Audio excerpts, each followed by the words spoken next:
नमस्ते दोस्तों, मैं हूं प्रदीप कुमार। आप देख रहे हैं डिजिटल मार्केट। वीडियो शुरू करने से पहले बता दूं कि ये वीडियो एक एजुकेशनल पर्पज के लिए है। अगर आप स्टॉक मार्केट में कोई भी फाइनेंशियल इन्वेस्टमेंट करते हो तो अपने फाइनेंशियल एडवाइजर से सलाह जरूर लें या फिर अपनी सोच समझ के साथ ही इन्वेस्टमेंट करें। अगर आपको स्टॉक मार्केट में कोई भी फाइनेंशियल लॉस होता है तो उसके लिए ये वीडियो रिस्पॉन्सिबल नहीं रहेगी। तो चलो दोस्तों, वीडियो शुरू करते हैं। आज हम बात करने वाले IDFC first bank limited stock के बारे में। IDFC फर्स्ट STB के नाम से ये स्टॉक NSE BSE में लिस्टेड है। अगर आज इसकी परफॉर्मेंस की बात करें तो यहाँ पे एक हल्का सा पॉजिटिव मोमेंटम देखने को मिला। हालांकि जब मार्केट स्टार्ट हुई तो मार्केट की स्टार्टिंग में यहाँ पे एक छोटा सा मतलब एक काफी बड़ा यहाँ पे एक गिरावट देखने को मिली, लेकिन जैसे जैसे मार्केट का पोस्ट सेशन आया मार्केट में इस स्टॉक ने अपने आप को रिकवर कर लिया। देखो, अगर देखा जाए तो दुनिया जो इस टाइम सबसे ज्यादा पीछा कर रही है जिन स्टॉक का, वो या तो पावर सेक्टर के स्टॉक है या फिर वो फार्मा के या फिर IT कंपनी के स्टॉक है या फिर वो केमिकल स्टॉक्स हैं। ठीक है, इन स्टॉक्स को काफी ज्यादा फॉलो कर रहे हैं क्योंकि ये मार्केट के अंदर पिछले 2-3 साल से काफी ज्यादा स्पीड के साथ परफॉर्म कर रहे हैं। ठीक है, लेकिन क्या होता है कि ट्रेंड इंडियन स्टॉक मार्केट में हर 3-4 साल में चेंज हो जाता है और इस टाइम जो सबसे ज्यादा स्टॉक परफॉर्म करने वाले हैं वो फर्टिलाइजर, टेक्सटाइल, बैंकिंग, फाइनेंस और ज्वेलरी के स्टॉक सबसे ज्यादा दौड़ने वाले हैं। क्योंकि जो स्टॉक पिछले साल काफी ज्यादा दौड़े थे उन्होंने इंडियन स्टॉक मार्केट में एक लिक्विडिटी को जन्म दे दिया। ठीक है, तो यहाँ पे देखो 3 सबसे मेजर फैक्टर है जिनके ऊपर मैं बात करूंगा कि जो मार्केट के अंदर सिस्टम चल रहा है। आप रेलवे के स्टॉक देखना, सजलोन एनर्जी के देखना। सजलोन एनर्जी 86 रुपए से लगातार गिरता हुआ आज 79 के आसपास आ गया। ठीक है, तो मार्केट में देखो जाहिर सी बात है कि कुछ तो बड़ा हो रहा है। ठीक है, और वो बड़े 3 फैक्टर्स क्या हो रहे हैं उनके ऊपर मैं बारीकी से बात करूंगा। लेकिन अगर आप चैनल पे बिल्कुल नए हो, वीडियो पे नए हो, तो चैनल को सब्सक्राइब जरूर कीजिएगा ताकि हम जो डीपली एनालिसिस करके आपके लिए वीडियो लेके आते हैं उसकी नोटिफिकेशन आप तक सबसे पहले पहुंचे, ताकि आप स्टॉक मार्केट के हर पहलू से अपने आप को अपडेट करते रहे, अपग्रेड करते रहे। साथ में वीडियो को पूरा देखिए ताकि पूरे रीजंस का आपको पता चले। देखो, जो सबसे पहला रीजन है वो इंटरनेशनल मार्केट को लेके है। इंटरनेशनल मार्केट में इस टाइम जियोपॉलिटिकल टेंशन सबसे ज्यादा चल रही है।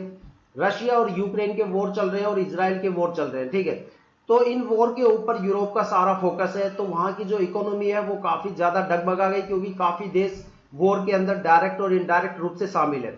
तो वहां पे जो इनकी इकोनॉमी है उसके ऊपर इतना ज्यादा फोकस नहीं है। इकोनॉमी काफी ज्यादा डाउन है, बार बार वो फ्लक्चुएट कर रही है। वहां पे 2 सबसे बड़े क्राइसिस भी आए।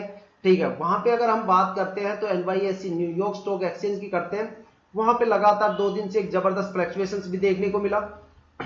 साथ में वहां पे 2 सबसे बड़े क्रैश हुए।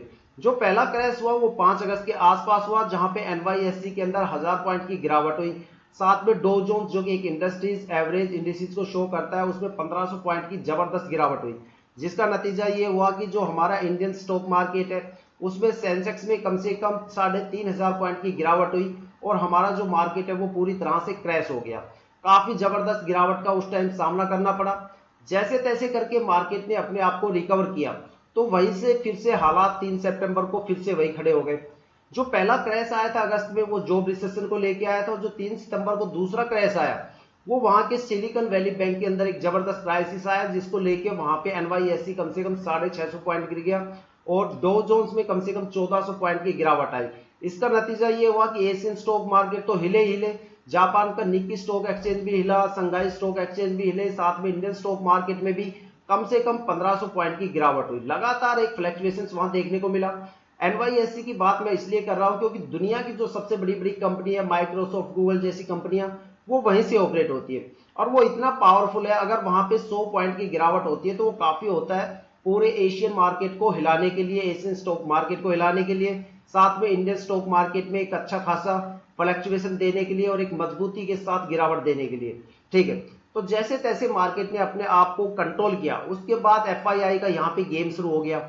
FII ने बजट से लेके अब तक 30,000 करोड़ का सबसे बड़ा सेल आउट किया है। ठीक है, सितंबर में 2 सबसे बड़े सोल्ड आउट किए और वो दोनों सोल्ड आउट एक बड़े लॉस के साथ किए। तो सोच सकते हो कि भाई FII को भी लॉस हुआ है तो आम इन्वेस्टर्स की तो कितनी बुरी तरह से बैंड बजी होगी, और पिछले क्राइसिस के अंदर तो कितने करोड़ों का लॉस हुआ था।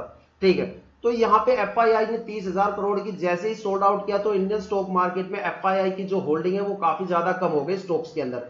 अब क्या सिनेरियो हो गया कि जो ग्लोबल वार्मिंग, जो इंटरनेशनल लेवल पे इकोनॉमी डाउन टर्न चल रहा था, साथ में जियो पॉलिटिकल टेंशन चल रही है, साथ में जो इन्वेस्टर्स हैं उनके सेंटिमेंटल्स में चेंजेस आ रहे हैं, उनकी वजह से अब प्रमोटर्स भी निकलना